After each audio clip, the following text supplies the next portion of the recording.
All right, so the Padres, they're 1-1 in this four-game set against the Colorado Rockies, winning game one, but losing last night. Michael King, it seemed like he was cruising, and then he runs into trouble. There was the error by Jake Cronenworth. Looked like he was trying to pick that ball at first, turn quickly, get back to first for the double play. Error. Inning obviously continues. I don't think it would have ended in that spot, but inning obviously continues. That's an additional base runner. Brendan Rodgers hits the grand slam. That was after a hard hit single, I believe.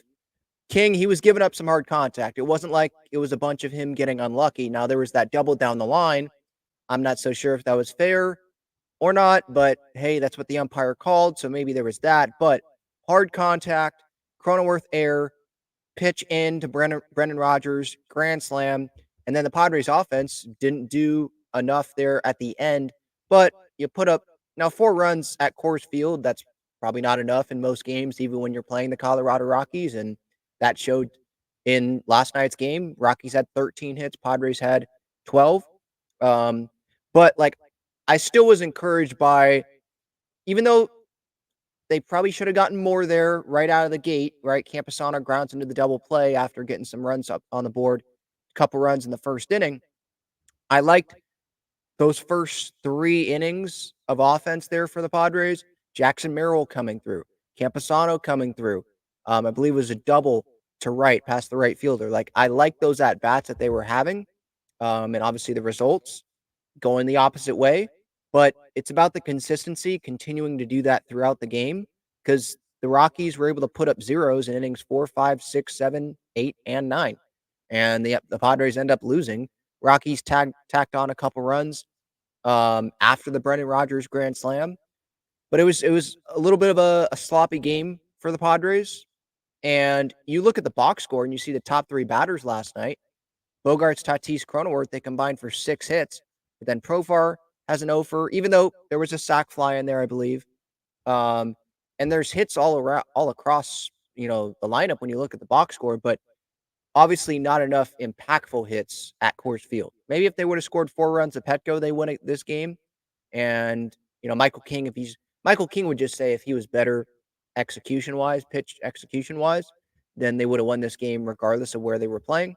That obviously did not happen. Now the question, do the Padres have to win the next 2 games? Because they're facing the Rockies here. I mean, the Rockies, they have 6 wins. They're what, 6-18 on the season? That is absolutely terrible. And there's no reason for Rockies fans to be showing up at the ballpark. And obviously, when you look at the stands, there's like nobody there. And last night, it's not like the Nuggets were playing the Lakers in Denver. So, yeah, Rockies situation, I feel so bad for their fans because the owner does not care about winning. It's a laughable situation right now. A situation that Bud Black continues to be in, which sucks for him. But the Padres, do they have to win these next 2? Because if they don't, it's either a series tie, if let's say they win tonight, lose the series finale, or they lose the series if they lose the next 2 games. They got Matt Waldron and Randy Vasquez. It's not like they have Musgrove and Cease or Cease and King, like that's already happened, and they've won one of those games. They don't have that. Waldron in Colorado, how is that going to go? That's going to be interesting.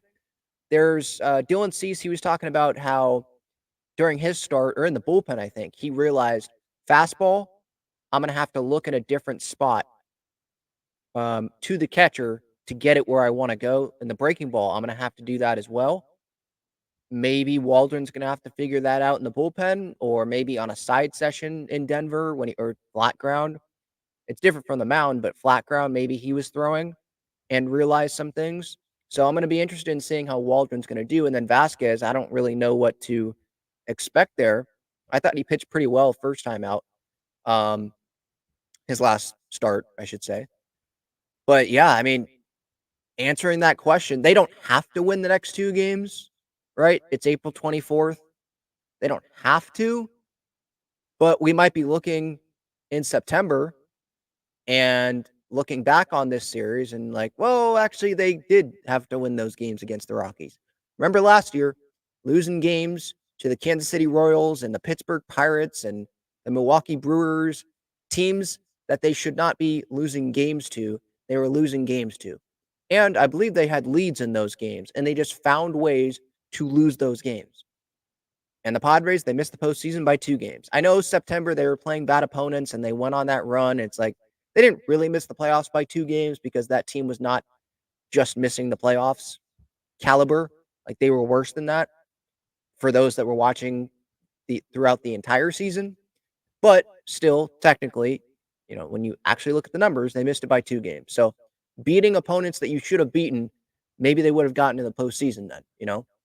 And Kevin Acee in his Padres Daily newsletter this morning, he put out this table of teams, last year's playoff teams against losing teams and their record against losing teams. The Orioles 50-22, the Rays 51-19, the Blue Jays 46-23, the Twins 50-39, Astros 48-29, Rangers 48-27, the Braves 49-25, the Phillies 43-29, the Marlins 46-28, the Brewers 51-32, the Dodgers 48-26, and then the D-backs 44-28. You see the theme there, like smashing losing teams. And the Padres so far, they're 5-7 against losing teams.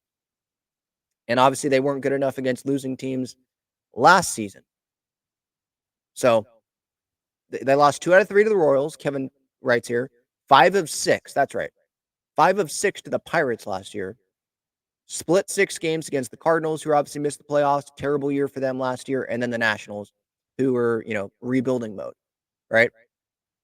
So right now, like, they don't have to win these next 2 games, but we could have a series in September where I'm like, no, they have to win these next 2 games. And it's because the Padres put themselves in that spot. So I'm sure there's Padre fans that are like, no, they have to win these next 2 games, Ben. What are you talking about?